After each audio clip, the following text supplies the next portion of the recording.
بسم اللہ الرحمن الرحیم. الحمد للہ نحمده ونستعینه ونستغفره ونؤمن به ونتوکل علیہ ونعوذ باللہ من شرور انفسنا ومن سیئات اعمالنا ونعوذ باللہ من شرور انفسنا ومن سیئات اعمالنا من يهده الله فلا مضل له ومن يضلله فلا هادي له ونشهد أن لا إله إلا الله وحده لا شريك له ونشهد أن سيدنا ومولانا محمدا عبده ورسوله صلى الله عليه وعلى آله وأصحابه وبارك وسلم تسليما كثيرا كثيرا. اما بعد. قابل احترام بھائیوں، دوستوں، بزرگوں، مائیں، بہنیں، بیٹیاں، ہمارے بھائی، ہمارے ساتھی، سلسلہ وار مضمون چل رہا تھا عبد المطلب کا اور ان کی نظر اور ان کی منت کا اور ان کے خوابوں کا. 6 خواب عبد المطلب نے دیکھے، وہ میں نے تفصیل سے بیان کر دیے. علماء نے لکھا ہے کہ حضور صلی اللہ علیہ وسلم کے پیدائش تک تقریباً 15 یا 16 خواب عبد المطلب دیکھتے رہے. اب یہ کرو، اب یہ کرو، اب یہ کرو، اشارے ہوتے رہے خوابوں میں. تو سلسلہ وار وہی مضمون میں بیان کر رہا ہوں، لیکن مختصر میں خواب کے بارے میں بھی آپ کو سمجھا دوں کہ خواب میں اگر کوئی آ کر یہ کہے کہ فجر کی نماز 2 رکعت مت پڑھنا، 4 رکعت پڑھیو اور ظہر کی 2 رکعت پڑھیو، تو یہ خواب کا کوئی اعتبار نہیں ہوتا. ایک بات. دوسری بات کہ کوئی معاملہ ہوتا ہے تو اس معاملے میں خوابوں کے ذریعے سے اللہ تعالیٰ رہبری فرماتا ہے. یہ اللہ کا نظام ہے.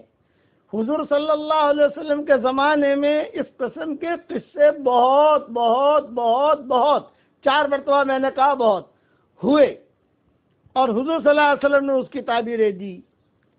کبھی حضور صلی اللہ علیہ وسلم حضرت ابو بکر سے پوچھتے تھے، ابو بکر کیا خیال ہے تمہارا اس خواب کے بارے میں؟ تو صدیق اکبر تعبیر دیتے تھے. خود حضور صلی اللہ علیہ وسلم بھی خواب دیکھتے تھے. اس لیے یہ چیزوں کا خیال رکھو کہ خواب یہ ٹھیک ہے، لیکن صرف خواب کو لے کر ہی چلنا اور شریعت کو چھوڑ دینا یہ مناسب نہیں. کوئی کہے خواب میں آ کر مجھے یہ کہا یہ پڑھو، خواب میں آ کر یہ کہا یہ پڑھو. ارے اللہ کے نبی نے جاگتے میں جو کہا ہے پڑھنے کا وہ پڑھنا بھائی، حدیثوں میں ہے موجود. جاگتے میں حضور نے کہا ہے یہ پڑھو، یہ پڑھو، یہ پڑھو، یہ پڑھو. اللہ نے کہا ہے قرآن میں پڑھنے کا.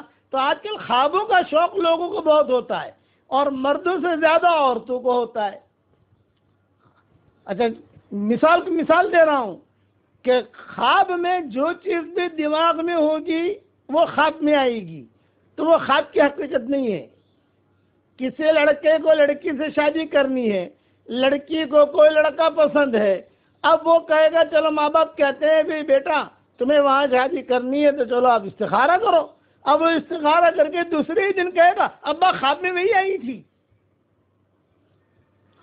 اور کبھی جو ہے دونوں زیادہ ہوشیار ہوتے ہیں لڑکا اور لڑکی، تو رات کو واٹس ایپ سے ہی بات کر لیتے ہیں کہ صبح جو ہے کہہ دیجیے میں نے استخارہ کیا، میرے استخارے میں وہی لڑکا آیا تھا، اور میں بھی کہہ دوں گا کہ میرے استخارے میں وہی لڑکی آئی تھی. یہ خواب نہیں ہوتے، یہ چالاکیاں ہوتی ہیں. اس لیے تو آپ کے دماغ میں جو لڑکی ٹھسی ہوئی ہے وہی خواب میں آئے گی، آپ کے دماغ میں جو لڑکا ٹھسا ہوا ہے وہی خواب میں آئے گا. تو اس کی حقیقت نہیں ہوتی. یہ اللہ تعالیٰ کی طرف سے رہبری جو ہوتی ہے وہ بالکل خالی ذہن آدمی ہو اور آسمانوں سے کوئی بات آئے، خواب میں کوئی بات آئے، سمجھ لو کہ وہ کوئی رہبری ہے. اور پہلے بھی میں کہہ چکا ہوں 2 خواب 3 خواب 4 خواب مسلسل دیکھ رہے ہو، کسی بھلے آدمی کی طرف متوجہ ہو جاؤ. ہاں، ایک مرتبہ ایک عورت آئی حضور صلی اللہ علیہ وسلم کے پاس، اور یوں کہا کہ حضرت میں نے تو بہت برا خواب دیکھا ہے، میں نے بہت برا خواب دیکھا۔ مدینہ منورہ کا ایک قصہ ہے، آپ نے فرمایا بھی بتاؤ کیا خواب دیکھا؟ حضرت شرم آتی ہے، میں نے تو بہت برا خواب دیکھا۔ اب صحابہ بیٹھے ہوئے اور جیسے عورتوں کی عادت ہوتی ہے رونے کی، وہ رو رو کر کہہ رہی ہے کہ جی میں نے تو بہت برا خواب دیکھا۔ ارے آپ نے فرمایا بتاؤ کیا خواب دیکھا؟ یہ فرمایا کہ یہ حضرت یہ دیکھا کہ فاطمہ کی ران کا گوشت کا ٹکڑا جو ہے آپ کے گود میں آیا۔ آپ نے فرمایا واہ بہت اچھا خواب ہے، بہت اچھا خواب ہے، اللہ اس کو لڑکا دے گا، وہ لڑکا میری گود میں آئے گا۔ بعد میں یہ بچے پیدا ہوئے۔ تو اس خوابوں کی تعبیر کے مسئلے میں بہت کچھ دیکھا جاتا ہے۔ تو یہ عبد المطلب جو تھے، چونکہ آگے چل کر عبداللہ پیدا ہونے ہیں، یعنی پیدا تو ہو چکے ہیں اب عبداللہ جو ہے حضور صلی اللہ علیہ وسلم کے والد، اور عبداللہ کے ذریعے سے پھر حضور صلی اللہ علیہ وسلم پیدا ہونے ہیں، پھر پورا دین جو ہے وہ ساری دنیا میں پھیلنا ہے۔ اس لیے تقریباً 16 خواب، سارے خواب تو بیان نہیں کروں گا میں، لیکن عبد المطلب کو گاہے گاہے آتے رہے، جیسے زمزم کا خواب آ گیا، اسی طریقے پر یہ جو ہے اپنی نظر کے پورے کرنے کا خواب آ گیا، اور یہ خواب جو ہے عبد المطلب دیکھتے رہے۔ اسی خواب پر میں ایک قصہ سنا دوں آپ کو۔ مدینہ منورہ میں کسی زمانے میں ایک بادشاہ تھا، اس نے مسجد بنائی۔ یہ قصہ حضور صلی اللہ علیہ وسلم کے انتقال کے بعد کا ہے۔ یہ خواب کسے کہتے ہیں وہ سمجھا رہا ہوں آپ کو میں۔ دماغ میں کوئی دکان چاہیے، آپ کے دماغ میں وہی دکان ہے، استخارہ کر رہے تو خواب میں تو وہی آئے گی دکان۔ آپ سمجھے، کوئی زمین لے رہی ہے، مولوی صاحب نے کہا استخارہ کرو، تو آپ استخارہ کرو گے تو 10 دن تک وہی زمین ہی خواب میں آئے گی، کیونکہ آپ کے دل اور دماغ میں بیٹھی ہوئی ہے۔ اسی طریقے پر یہ شادیوں کے مسئلے ہیں، نہیں، معاملہ اللہ کو سونپو۔ ما خواب من استخار وما ندم من استشار۔ خواب کے ذریعے سے اللہ کے احکامات عدل بدل نہیں ہوتے۔ کبھی میں نے تو خواب دیکھا، کبھی اللہ تعالیٰ نے مجھے خواب میں یوں کہا کہ یہ کورونا کی بیماری چل رہی ہے، اب نمازی بھی جو ہے گھر میں پڑھی جا رہی ہیں، اس سال کی زکوٰۃ معاف۔ یہ خواب چلے گا نہیں، احکامات جو ہے نہیں بدلے جاتے، جو اوپر سے آ گئے وہ آ گئے احکامات۔ ہاں خوابوں کی دنیا چلے گی۔ حضور صلی اللہ علیہ وسلم خود پوچھتے تھے بتاؤ کسی نے خواب دیکھا؟ اور بہت خوابوں پر میں نے مستقل مضمون لکھا ہے میری کتاب بکھرے موتی میں، اور خوابوں پر میں نے مستقل بیانات کیے ہیں گزشتہ سالوں کے اندر۔ ایک خواب سنا دوں پھر عبد المطلب والا مضمون پورا کروں کہ بادشاہ نے مسجد بنائی شاندار، اور شاندار مسجد بنا کر جب مسجد تیار ہو گئی، مسجد نبوی تو تھی، لیکن بادشاہ کے دل میں یہ بات آئی کہ مدینہ منورہ میں بھی کچھ کام کروں۔ اس نے مسجد بنا کر ایک تختی لگا دی اور یہ کہا کہ فلاں، اس بادشاہ کا نام احمد تھا، کہ فلاں ملک احمد نے مسجد بنائی ہے، فلاں سن میں بنائی ہے، اور بہت بڑا پتھر جو ہے وہ لگا دیا۔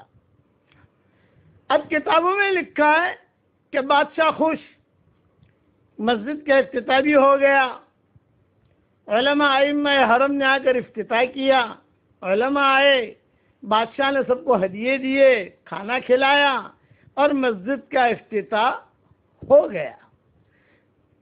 بادشاہ سویا۔ اب یہ جو یہ خواب، یہ حقیقی خواب ہے جو اس کو آ رہا ہے، اور اس نے خواب میں دیکھا کہ آسمان سے فرشتے آتے ہیں، اور یہ جو پتھر ہے جس پر لکھا ہوا ہے بادشاہ کا نام، وہ بادشاہ کا نام مٹا دیتے ہیں اور ایک عورت کا نام لکھ لیتے ہیں۔ ایک دن دیکھا خواب، بادشاہ نے کسی سے نہیں کہا۔ پہلے خواب کے بارے میں ایک اصول سمجھ لو کہ خواب جب بھی دیکھو تو اپنی حور کو مت سنانا۔ یہ جو اپنی حور ہے نا، دنیا والی حور، مٹی والی حور، اس کو مت سنائیو، اس لیے کہ عورتوں کے مزاج میں تیزی ہوتی ہے، جلدی پٹ سے جواب دینا، جلدی فتویٰ بھی دے دے گی، جلدی مسئلہ بھی بتا دے گی، جلدی سے حکم بھی لگا دے گی، جلدی ہے، وہ پتہ نہیں پٹ سے کچھ بات کہہ دی تو مسئلہ کھڑا ہو جائے گا۔ خواب کے اصول میں ایک اصول یہ بھی ہے کہ اپنی حور کو مت سناؤ۔ یہ خواب کسی اچھے آدمی کو دیکھو آپ کے ذہن میں جو ہو، اور اس کے پاس جاؤ اور جا کر کہو مولوی صاحب میں 4 دن سے خواب دیکھ رہا ہوں، جیسے بادشاہ نے کیا۔ بادشاہ نے خواب دیکھا کہ وہ نام جو ہے بادشاہ کا مٹا رہے ہیں فرشتے، عورت کا نام لکھ رہے ہیں، کسی سے کہانی خاموش رہا۔ دوسرے دن پھر خواب دیکھا یہی، پھر خاموش رہا۔ تیسرے دن پھر خواب دیکھا، پھر خاموش رہا۔ چوتھے دن یہی خواب دیکھا کہ بادشاہ کا نام مٹا رہے ہیں، عورت کا نام لکھ رہے ہیں، بڑا پریشان۔ 1 ہفتے تک مسلسل خواب دیکھتا رہا۔ 1 ہفتے تک مسلسل ایک ہی خواب دیکھنا یہ تو بہت بڑی چیز ہو جاتی ہے۔ علماء نے لکھا ہے کہ 1 مہینے میں ایک ہی قسم کا 4-5 خواب دیکھ لے ایک ہی قسم کے۔ اس ہفتے میں وہی خواب دیکھا، ایک ہفتے کے بعد پھر وہی خواب دیکھا، 1 ہفتے کے بعد پھر وہی خواب دیکھا، تو فوراً کسی سے رجوع کرو آپ۔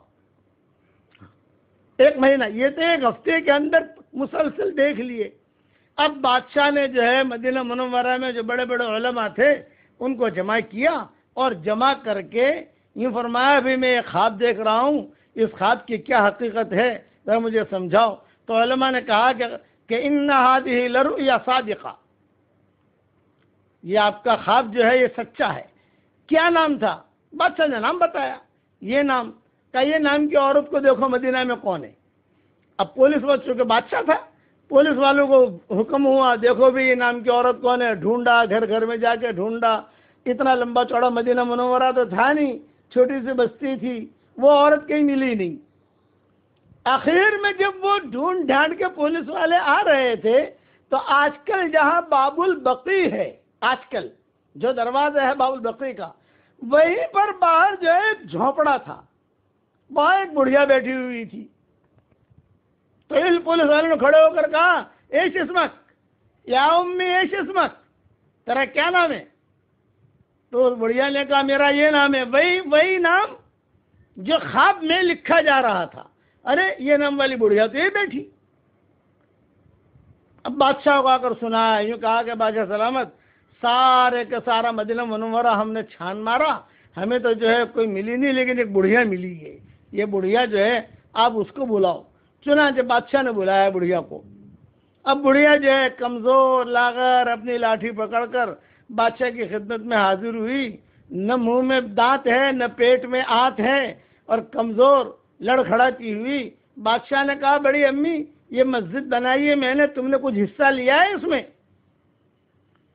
تو بڑی امی نے کہا بادشاہ سلامت، میں بوڑھی عورت حضور کے پڑوس میں رہتی ہوں اور وہیں درود شریف پڑھتی رہتی ہوں، اور وہیں باب البقی جو ہے اس زمانے میں باب البقی تو تھا نہیں، لیکن یہ کہ بالکل حضور صلی اللہ علیہ وسلم کی قبر کے قریب یہ جگہ ہے، اس لیے میں کہاں لے سکتی ہوں؟ پھر میں کہا نا تم سوچو، تم نے کچھ حصہ لیا ہے، تم نے کچھ حصہ لیا ہے، سوچو۔ تو بوڑھی عورت نے کہا کہ بادشاہ سلامت کوئی حصہ میں نے نہیں لیا، لیکن ایک کام میں نے کیا ہے، وہ یہ کہ آپ کی مسجد بن رہی تھی تو میں دور سے دیکھ رہی تھی کہ مسجد بن رہی ہے، مزدور جا رہے ہیں، پانی جا رہا ہے، اینٹیں جا رہی ہیں، تو میں دیکھتی تھی کچھ گدھے جو ہیں وہ اینٹیں لینے کے لیے یہاں سے میرے قریب سے گزرتے، اور اینٹیں لے کر واپس بھی جو ہے میرے قریب سے ہی واپس جاتے۔ تو میں بیٹھی ہوئی دیکھتی رہتی تھی، لیکن ان گدھوں کو میں دیکھتی تھی کہ جب بھی حضور صلی اللہ علیہ وسلم کے گدھے، خچر، اونٹ یا جو بھی اس دور کے اندر سامان لانے کے لیے جب گزرتے حضور اکرم صلی اللہ علیہ وسلم کے قبر مبارک کے قریب سے، تو تھوڑی دیر کے لیے ادب کے ساتھ کھڑے ہو جاتے، تھوڑی دیر کے لیے ادب کے ساتھ کھڑے ہو کر پھر آگے بڑھتے۔ یہ روزانہ منظر دیکھتی میں، جب واپس آتے تو بھی جو ہے تھوڑی دیر قبر مبارک کے قریب ادب کے ساتھ کھڑے ہو کر پھر جو ہے یہ اپنے منزل پر جاتے۔ تو میں سوچتی کہ اللہ پاک بادشاہ ہے، اتنا بڑا کام کر رہا ہے، مسجد بنا رہا ہے، اب میں تو اس مسجد میں کیا کام کر سکتی ہوں، کیا لگا سکتی ہوں اس میں؟ لیکن ایک کام یہ کر سکتی ہوں کہ بیچارے گدھے جو ہیں، خچر وغیرہ، یہ پیاسے آتے ہیں پیاسے جاتے ہیں، میں دور سے کہیں پانی لا کر یہاں رکھ لوں، اور یہ جاتے آتے پانی جو ہے پی لیا کریں گے، اور کچھ چارہ ہے یا کوئی بھی چیز کھانے کی ہے وہ رکھ لوں میرے جھوپڑے کے باہر، تو جو ہے یہ آتے جاتی یہ ان کی خدمت کر سکتی ہوں۔ تو میں جو ہے رات کو سب لوگ سوئے ہوتے مدینہ منورہ کے، دور جا کر جو ہے پانی لے آتی اور ان گدھوں کا خچروں کا ان کے کھانے کا پینے کا انتظام کر لیتی، اور پھر میں بیٹھ جاتی اپنے جھوپڑے کے باہر۔ یہ گدھے خچر جو بھی آتے وہ آتے جاتے پانی پی لیتے، آتے جاتے کچھ کھا لیتے، بس میں اتنی خدمت کرتی تھی۔ بادشاہ نے جب یہ سنا تو بادشاہ رو دیا، اور بادشاہ نے کہا کہ میرا سارا پیسہ ایک طرف، میری ساری محنت ایک طرف، اور یہ تیری معمولی سی خدمت کو اللہ نے قبول کر لیا کہ مسجد میں تیرا پورا حصہ ہو گیا۔ یہ اصل خواب ہوتے ہیں جسے میں خواب کی حقیقت کہتا ہوں۔ اس لیے خوابوں کی دنیا بہت وسیع ہے۔ تو عبد المطلب نے جب خواب دیکھا کہ بھی تم دیکھو نظر پوری کرو، تو کتاب میں کہ عبد المطلب نے سارے بیٹوں کو جمع کر دیا، سب۔ عبداللہ بھی تھے، سب سے زیادہ محبت ان سے تھی عبداللہ سے۔ چنانچہ عبد المطلب نے کہا کہ دیکھو میں نے خواب دیکھا، میں نے جو ہے نظر مانی ہے، منت مانی ہے، ایک لڑکا اللہ کے نام پر ذبح کروں گا۔ اگر اللہ نے 10 لڑکے دے دیے تو آج اللہ نے مجھے 10 لڑکے دے دیے، number 1، number 2، number 3، number 4، number 5، number 6، number 7، number 8، number 9، number 10۔ اب میں ایک آدمی کو ذبح کرنا چاہتا ہوں، کیا رائے ہے آپ کی؟ صاحب نے مل کر کہا اوف بھی نظرک، ابا جان اپنی نظر پوری کیجیے آپ۔ اب کیسے پوری کریں، کیا کریں؟ چلو قرعہ ڈالو۔ بہنیں بھی آ گئیں، حضور صلی اللہ علیہ وسلم کی پھوپھیاں، عاتقہ ہے، حضرت صفیہ ہے، یہ حضور صلی اللہ علیہ وسلم کی پھوپھیاں ہیں، یہ بھی آ گئیں۔ اب باپ نے جو ہے وہ قرعہ ڈالا عبد المطلب نے، تو جو ہے عبداللہ کا نام نکلا۔ اب جو عبداللہ کا نام نکلا، اور سب سے زیادہ پورے گھر میں ان سے محبت تھی عبداللہ سے، تو عبداللہ کا ہاتھ پکڑا عبد المطلب نے، چلو بھی چھری لاؤ، چھری منگوائی، اور وہ لے کر عبداللہ کو چلے ذبح کرنے کے لیے۔ بہنیں دوڑی، اور بہنوں نے دوڑ کر عبداللہ کو پکڑ لیا۔ ابا جان نہیں نہیں نہیں نہیں نہیں، ارے بیٹا میں نے خواب دیکھا ہے، اور میں نے جو خواب بھی دیکھا اور میں نے نظر بھی مانی ہے، اور اللہ کے گھر پر میں نے نظر مانی ہے، میں جھوٹا آدمی نہیں ہوں، اس لیے میں تو اس کو ذبح کروں گا۔ یہ حضور صلی اللہ علیہ وسلم کے والد تھے۔ بہنوں نے کہا نہیں۔ چنانچہ عبد المطلب اور عبداللہ اور باقی 9 بھائی اور یہ پھوپھیاں حضور صلی اللہ علیہ وسلم کی جو تھی، یعنی عبداللہ کی بہنیں، یہ ساری کے ساری پھر سے حرم میں آئے، اور حرم میں بیٹھے مشورے کے لیے کیا کرنا چاہیے۔ تو ایک بہن نے کہا ابا ہماری رائے یہ ہے، یہ بھائی تو ہمیں بہت پیارا ہے، لاڈلا، باقی سارے بھائی ہمارے اچھے ہیں، لیکن یہ عبداللہ تو ہمیں بہت پیارا ہے اور یہ ہمارے ساتھ بہت رہتا ہے، اور ابا جان ہم تو اس کو ذبح نہیں ہونے دیں گے، لیکن میں کیا کروں، نظر مانی اس کا کیا کروں، قرآن میں نام بھی نکلا اس کا کیا کروں۔ تو ایک بہن نے رائے دی کہ آپ ایسا کرو، 10 اونٹ اور عبداللہ کا نام لکھو اور قرعہ اٹھاؤ، کون سا آتا ہے، کیونکہ اس زمانے میں دیت جو ہوتی تھی وہ 10 اونٹ ہوتی تھی کسی کی۔ چنانچہ عبد المطلب نے 10 اونٹ ایک طرف لکھ دیے اور عبداللہ کا نام ایک طرف لکھ دیا، اور بچے سے کہا اٹھاؤ کس کا نام آتا ہے، عبداللہ کا نام نکلا۔ اوہو دیکھ، اب بھی عبداللہ کا نام نکلا۔ اللہ کا رب البیت جو ہے اللہ چاہتا ہے میں اس کو ذبح کروں۔ بہنوں نے کہا نہیں ابا 10 اونٹ اور، چلو 20 اونٹ۔ اب قرعہ ڈالا اور عبداللہ کا بھی نام لکھا، بیٹا اٹھاؤ، نکلا عبداللہ کا نام۔ دیکھ بیٹا یہ اللہ چاہتا ہے اسی کو ذبح کروں۔ نہیں ابو نہیں ابو جی نہیں 30 اونٹ کیجیے آپ، 30 اونٹ اور عبداللہ، قرعہ اٹھاؤ، عبداللہ کا نام نکلا۔ 40 اونٹ، عبداللہ کا نام نکلا۔ 50 اونٹ، پھر بھی عبداللہ کا نام نکلا۔ 60 اونٹ اور عبداللہ کا نام نکلا۔ 70 اونٹ، عبداللہ کا نام نکلا۔ 80 اونٹ، عبداللہ کا نام نکلا۔ 90 اونٹ، عبداللہ کا نام نکلا۔ بار بار عبداللہ کا نام نکل رہا تھا، اسی کو ذبح کرو۔ اب تو عبد المطلب 90 اونٹ پر آ کر تو عبد المطلب بھڑک گئے، بہنے جاؤ تو اپنے گھروں پر جاؤ، چل بیٹا عبداللہ۔ اور یہ عبداللہ یعنی حضور صلی اللہ علیہ وسلم کے والد، یہ بھی تیار ہو گئے خوشی خوشی۔ بعض کتابوں میں تاریخ یہ بھی لکھا ہے خوشبو لگا کر اچھے کپڑے پہن کر یہ عبداللہ تیار بیٹھے ہیں. یعنی یہ نہیں ابا کل دیکھیں گے پرسوں دیکھیں گے، ابا تھوڑا دیکھ، کچھ نہیں، تیار اللہ کے نام پر ذبح ہونے کے لیے. 90 اونٹ پر آ کر معاملہ اٹکا، یعنی 10 کر کے 90 پہنچے تو 90 اونٹ پر آ کر ہر مرتبہ عبداللہ کا نام نکلتا تھا، ہر مرتبہ عبداللہ کا نام نکلتا تھا. تو عبد المطلب نے کہا رب البیت، اس گھر کا جو مالک ہے وہ یہی چاہتا ہے کہ یہی ذبح ہو اللہ کے نام پر، اس لیے میں اس کو لے کر. عبد المطلب بھڑک گئے، یہ فرمایا کہ نہیں اب کچھ نہیں. ایک بہن نے کہا ابو جی ایک لاسٹ میری ریکویسٹ، ایک لاسٹ، بس لاسٹ چانس، ایک چانس دے دو ابو، ایک چانس.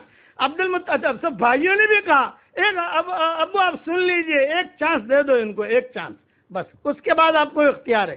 فرمایا کہو یوں کا 100 اونٹ، آپ 100 اونٹ کر لو بس. تو اب جو فوراً 100 اونٹ کا جو ہے لکھا، عبداللہ کا نام لکھا. اب جب وہ قرا اٹھانے کے لیے جس کو کہا تھا، جب یہ وہ ہاتھ بڑھا رہا تھا کہ پتہ نہیں کس کا نام نکلے گا، کبھی عبداللہ کا نام نکلا تو عبداللہ تو گیا. جب وہ اٹھا رہا تھا تو بہنیں زور سے روئیں اب بیت اللہ کی طرف دیکھ کر کہ اے اللہ ہمارے بھائی کی حفاظت کرنا، اے اللہ ہمارے بھائی کی حفاظت کرنا. اب جو قرا اٹھایا تو 100 اونٹوں کا نام نکلا، عبداللہ بچ گئے. جب 100 اونٹوں کا نام نکلا تو زور سے مکہ، چونکہ مکہ والے بھی دیکھ رہے تھے، سب نے کہا اللہ اکبر اللہ اکبر. اور یہ بہنیں جو تھی انہوں نے، چونکہ عبد المطلب عبداللہ کو پکڑے ہوئے تھے ذبح کے لیے، بہنوں نے جھٹ سے جو ہے اپنے بھائی کو چھڑایا اور چھڑا کر سیدھے اپنے گھر پر لے گئے. یہ فرمایا کہ چل تیری جان بچی. تب سے یہ دیت جو ہے 100 اونٹوں کی اس وقت سے قائم ہوئی ہے. ہاں، چنانچہ عبد المطلب نے 100 اونٹ جمع کیے اور 100 اونٹ جمع کر کے صفا اور مروہ کے درمیان 100 اونٹ ذبح کیے. یہ روایتوں میں آتا ہے. بقیہ تفصیل کل پوری کروں گا انشاءاللہ.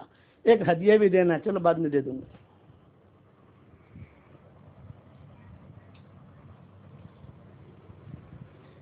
ہمارے سامنے روزانہ کچھ مسائل آ رہے ہیں.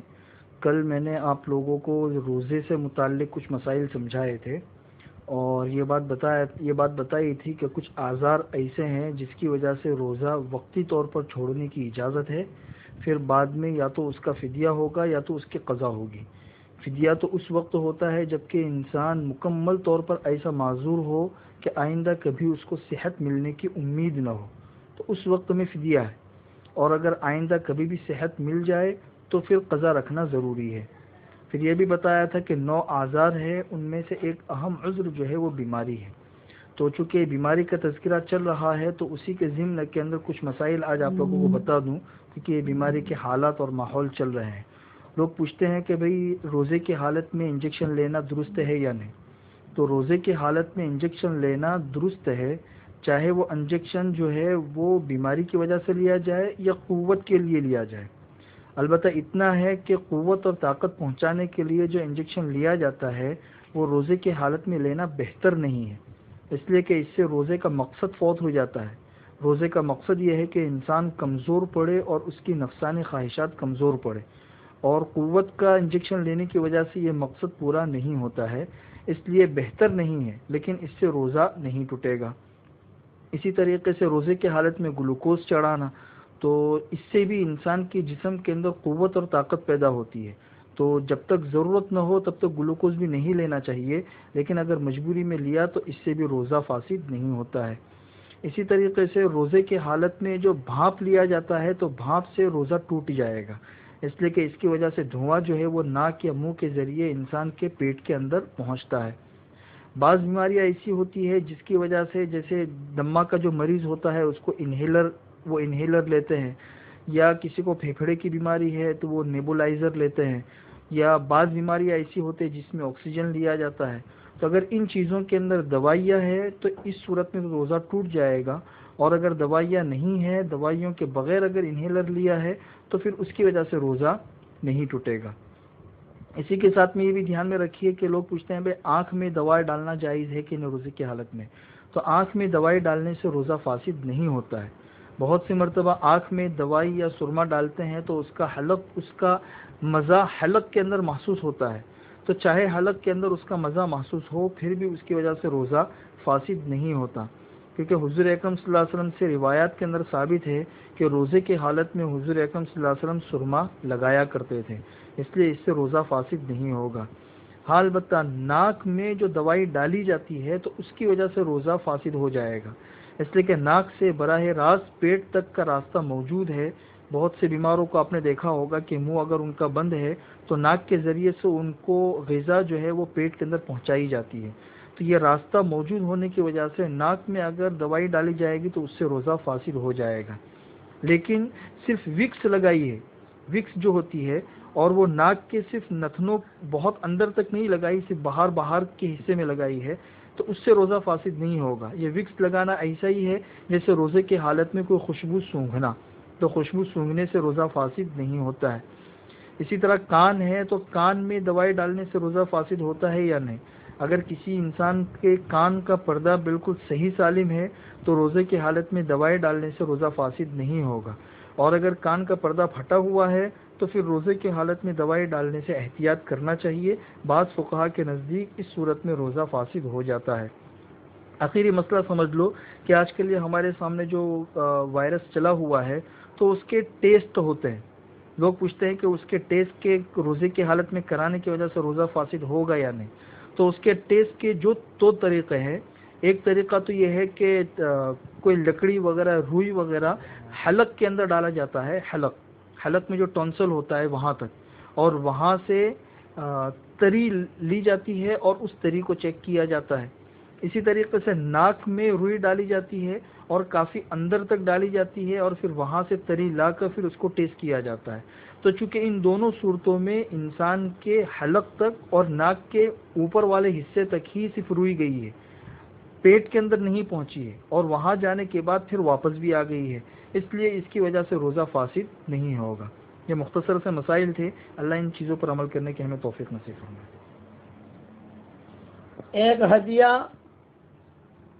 ایک ہدیہ سن لو۔ آج کل لوگ پریشان ہیں، خاص طور سے کچھ لڑکیاں بیچاری پریشان ہوتی ہیں، کچھ مرد بھی پریشان ہوتے ہیں کہ شوہر جو ہے وہ بات نہیں مانتا، شادی ہو گئی، 4-5 بچے بھی ہیں، اسی طریقے پر شادی ہو گئی، بیگم جو ہے یہ روٹھی ہوئی ہے، بات نہیں مانتی، کسی سے ناجائز عشق بھی ہو جاتا ہے، ناجائز عشق میں چلتے رہتے ہیں۔ آج کل تو موبائل ہے، فوراً میسج پکڑے جاتے ہیں کہ دیکھو اتنے میسج آئے ہیں وہ لڑکی کے، دیکھو اتنے میسج آئے ہیں وہ لڑکے کے، اس قسم کی چیزیں۔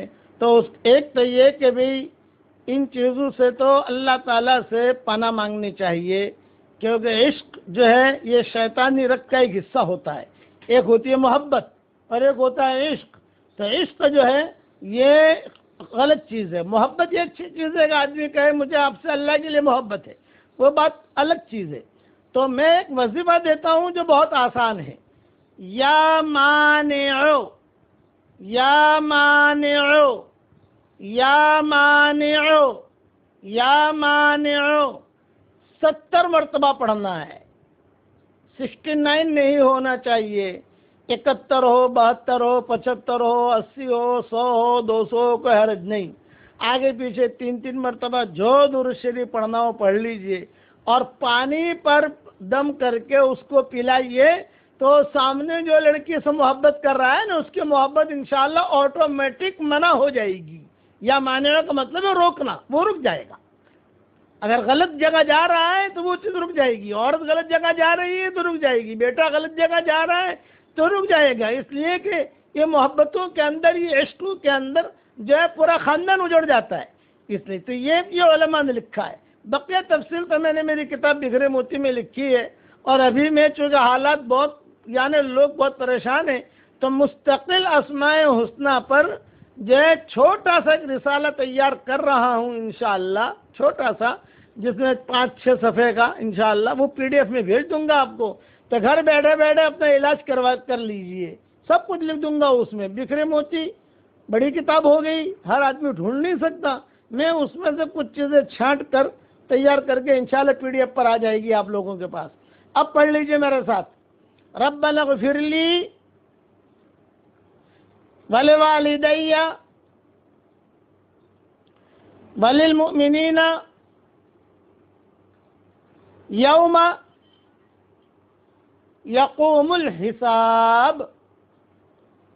صحیح حدیث شریف میں آتا ہے کہ جو یہ پڑھ لے من استغفر للمؤمنین والمؤمنات، یہ حدیث کے جملے ہیں کہ مسلمان مردوں اور عورتوں کے لیے کوئی ایک مرتبہ معافی کی دعا مانگ لے تو اس وقت میں دنیا میں جتنے مسلمان مرد اور عورتیں ہوں گی ان سب کے اکاؤنٹ میں، ان سب کے برابر اس کے اکاؤنٹ میں نیکیاں آ جائے گی۔ میں نے پڑھا میرے اکاؤنٹ میں نیکیاں آ گئیں، یہ حدیث صحیح ہے۔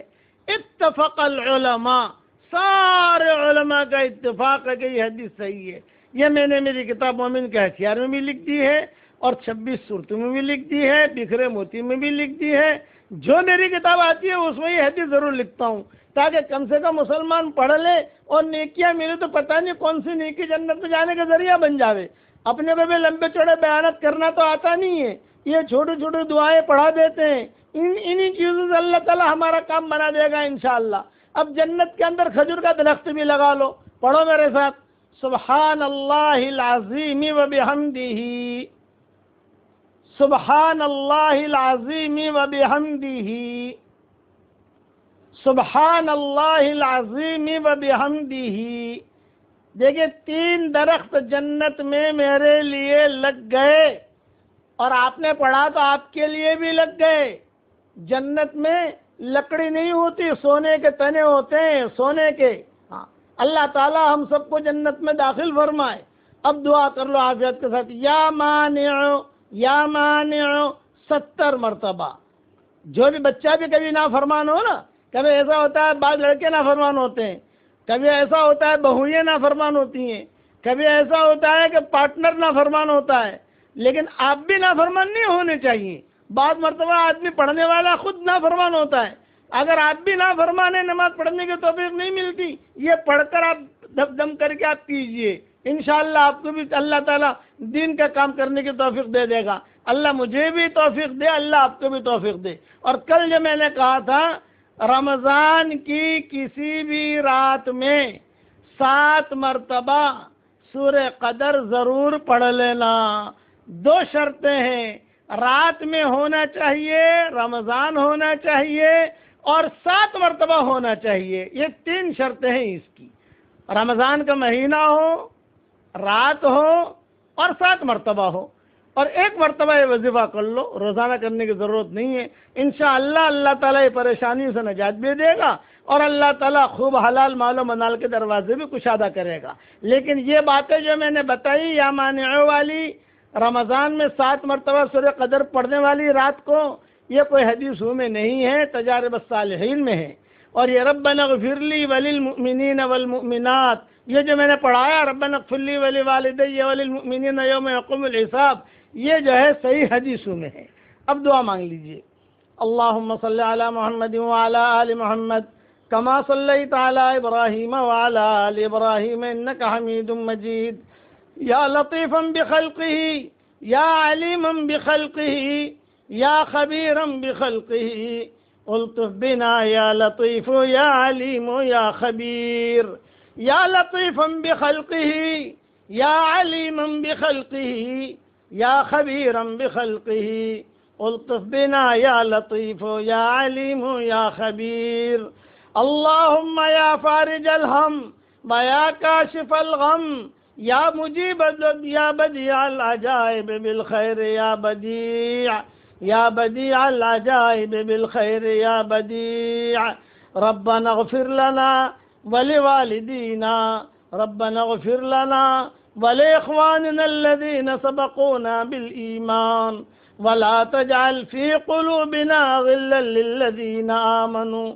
ربنا إنك رؤوف رحيم، يا لطيفا بخلقه عدد الشفع والوتر، يا عليما بخلقه عدد الشفع والوتر، يا خبيرا بخلقه عدد الشفع والوتر، الطف بنا يا لطيف يا عليم يا خبير، الطف بنا يا لطيف يا عليم يا خبير عدد الشفع والوتر. اللهم ألبسنا لباس التقوى، اللهم ألبسنا لباس السندس، اللهم ألبسنا لباس استبرق، اللهم ألبسنا لباس الصحة، اللهم ألبسنا لباس العافية، اللهم ألبسنا لباس الأمن والإيمان، اللهم ألبسنا لباس العفو والعافية، اللهم ألبسنا لباس سندس، اللهم ألبسنا لباس أهل الجنة یا ارحم الراحمین۔ اے اللہ ہمارے گناہوں کو معاف فرما، اے اللہ ہماری خطاؤں سے درگزر فرما، اے اللہ تیرے بھلے بندے بندیوں میں شامل فرما، اچانک کا خیر ہمیں نصیب فرما، اچانک کے شر سے تو ہماری حفاظت فرما، اے اللہ عبقری والی زندگی تو ہمیں نصیب فرما۔ تیرے نبی نے حضرت عمر سے کہا تھا یہ عبقری ہے، یہ عبقری ہے، یہ عبقری ہے۔ اے اللہ عبقری والی زندگی تو ہمیں نصیب فرما۔ حضور صلی اللہ علیہ وسلم کی جو تمنا تھی اور حضرت عمر کو کہا کرتے تھے یہ عبقری ہے، یہ عبقری ہے، اے اللہ تو ہمیں بھی عبقری والی زندگی نصیب فرما۔ اے اللہ جنت کا سندس لباس تو ہمیں پہنا دے، جنت کا تو ہمیں استبرق لباس ہمیں پہنا دے، صحت کا لباس ہمیں پہنا دے، عافیت کا لباس ہمیں پہنا دے، زہد کا لباس ہمیں پہنا دے، تقوی کا لباس ہمیں پہنا دے، اور ذکر کا لباس ہمیں پہنا دے، خوشو اور خضوع کا لباس تو ہمیں پہنا دے۔ اے اللہ دونوں جہاں کی سرخروئی کا ہمارے لیے معاملہ فرما۔ اے اللہ یہ امت بہت پریشان ہے، یہ انسانیت بہت پریشان ہے، اس انسانیت کو پریشانیوں سے نکال دے۔ اے اللہ جو ناجائز عشق میں مبتلا ہوں انہیں ناجائز عشق سے نجات دے دے، اپنا قرب ہمیں نصیب فرما۔ ہماری یہ دعا پر جہاں جہاں آمین کہی جا رہی ہو، جس حال میں کہی جا رہی ہو، اے اللہ ان کے لیے دونوں جہاں کی سرخروئی کا فیصلہ فرما دیجئے، دونوں جہاں کی عزتوں کا فیصلہ فرما دیجئے، دونوں جہاں کی ڈھیروں خوشیوں کا فیصلہ فرما دیجئے۔ اے اللہ خالی ہاتھ واپس نہ لوٹا، تیرے دربار میں کوئی آئے خالی ہاتھ واپس چلا جائے یہ تیری شان کے خلاف ہے، یہ تیرے علو مرتبے کے خلاف ہے۔ اے مولا کریم ہمارے یہ بدن نہ جانے کون سے گناہوں کی طرف گئے ہیں، ہماری آنکھیں میلی ہو چکے ہیں، ہمارے دل گندے ہو چکے ہیں، ہمارے بدن میں کہیں پر بھی کوئی سفید داغ نہیں ہے بلکہ کالے ہی داغ ہیں۔ اے اللہ ہمارے گناہ تیرا کوئی نقصان نہیں پہنچا سکتے۔ اے اللہ عافیت کے ساتھ ہم سب کے گناہوں کو تو معاف فرما دے۔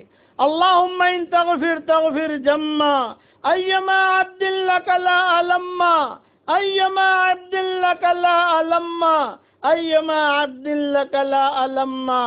اے اللہ ہمارے دامن گندے ہو چکے ہیں، اپنے فضل سے ہمارے دامن کو تو دھو دے، تیرے رحم و کرم کے سمندر سے دھو دے۔